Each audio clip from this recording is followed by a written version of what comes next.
দিয়ে আর আলু দিয়ে আমি আলুগুলো আগেই ভেজে রেখেছি। বাটা মাছটা আমি ভাজছি। একটু তেল বেশি দিয়ে ভাজবেন, মাছটা ভাজাটা ভালো হবে।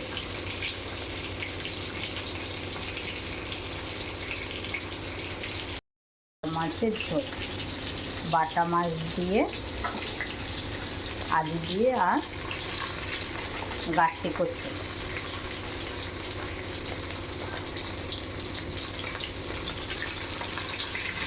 বাটা মাছ ভাজার সময় আপনারা একটু তেল বেশি করে দেবেন, হ্যাঁ, তাহলে মাছটা ভাজাটা ভালো হবে।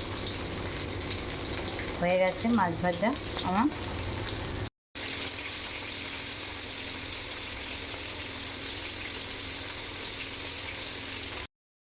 যে গাঠি কচুগুলো সেদ্ধ করে নিয়েছি, গাঠি কচুগুলো আপনারা একটু জল দিয়ে সেদ্ধ করে নেবেন, তাহলে ওর যে নাল ভাবটা ওটা কেটে যাবে। এবার আমি একটু রাঁধুনি হাতের ডলে নিয়েছি। রাঁধুনি না থাকলে আপনারা জিরে ফোড়নও দিতে পারেন। ফোড়নটা আমি দিয়ে দিলাম। আমি শুধু রাঁধুনিই ফোড়ন দিই, কেননা রাঁধুনি ফোড়ন দিলে অনেকটা খেতে ভালো হয়, সুস্বাদু হয়। এবার আমি কেটে রাখা সেদ্ধ করা গাঠি কচুগুলো দিয়ে দিলাম। গাঠি কচুগুলো একটু নাড়াচাড়া করে নেব, হালকা, বেশি না।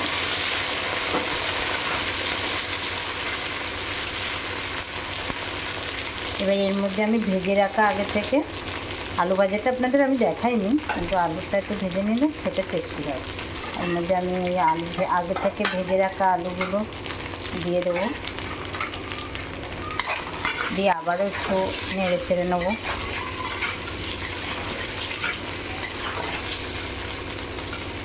এবার এতে আমি একে একে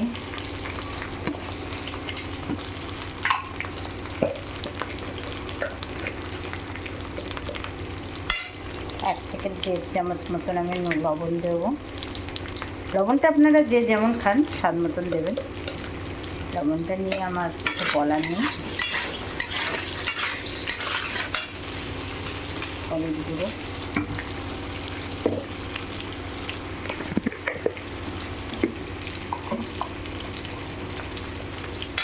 এক চামচ হলুদ গুঁড়ো দেবো, 1 থেকে 1.5 চামচ মতন হলুদ দেবো।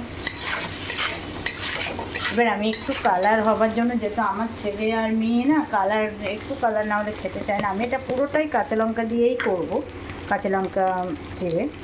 কিন্তু আমি সামান্য একটু কাশ্মীরি লঙ্কার গুঁড়ো দিয়ে দিচ্ছি, জাস্ট কালারটার জন্য।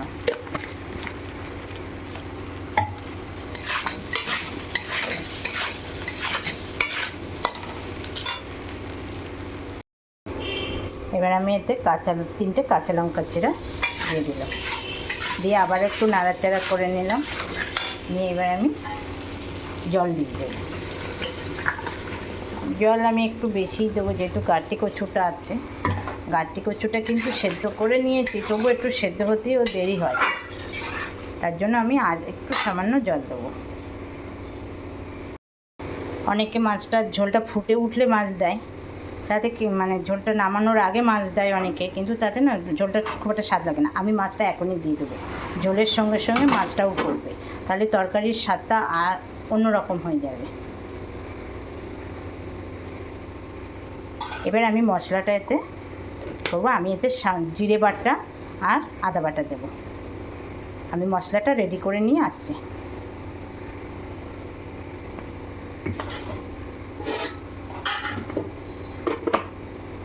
আপনারা চাইলে ঝোল ফুটলে মাছটা দিতে পারেন, কিন্তু আমার মনে হয় মাছটা ঝোলের সাথে ফুটলে সেটা আরও বেশি টেস্টি হয়, মাছের ঝোলটা। আপনারা আমি যেভাবে করছি একবার খেয়ে দেখবেন, খেয়ে কমেন্টে জানাবেন কেমন লাগলো আপনাদের।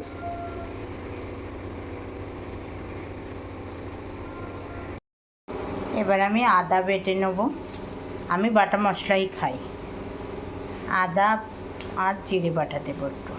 আমি শিলে বেটেই খাই, অনেকে মিক্সিতে খায়, গুঁড়ো মশলায় খায়, কিন্তু গুঁড়ো মশলার স্বাদ সেই রকম আসে না। একটু বাটা খাওয়ার চেষ্টা করবেন, কিংবা বাটতে না পারলে মিক্সিতে আপনারা বেটে নেবেন, এখন তো সুবিধাই হয়েছে মিক্সিতে বাটা। এবার শিলে বেটে রাখা ঝোলটা দেখুন ফুটে গেছে, কি সুন্দর কালার এসছে। এবার আমি বেটে রাখা আদা আর জিরে ঝোলে দিয়ে দেবো।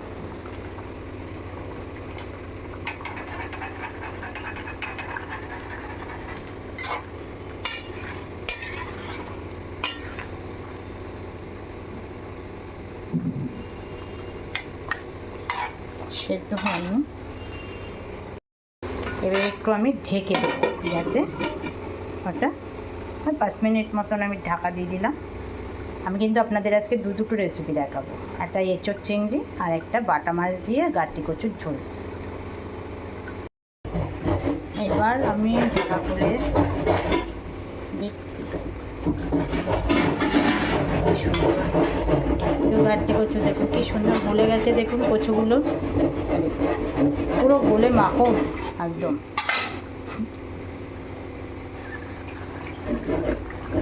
এই যে হয়ে গেছে আমার মাছের ঝোল, কিন্তু হয়ে গেছে বাটা মাছের ঝোল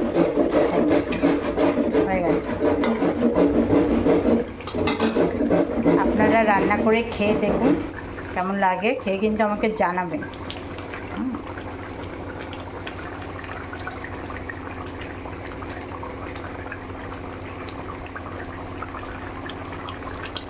এবার আমি তরকারিটা নামিয়ে নেব।